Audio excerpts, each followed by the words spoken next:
How to record shows on Directv Stream. So you can directly record shows on Directv Stream with the cloud DVR.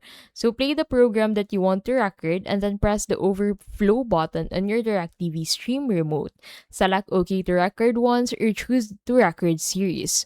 Once the recording is completed, press list to access your recorded shows in the DVR playlist. If you're using the mobile, go ahead and head over to the DirecTV Stream app on your mobile phone and select the show you want to watch. Press the record button to start recording.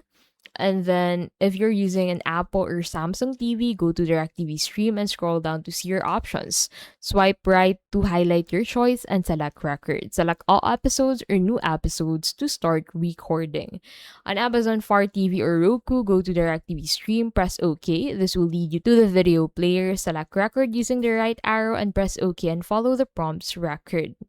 And that is how you can basically record shows on DirecTV Stream.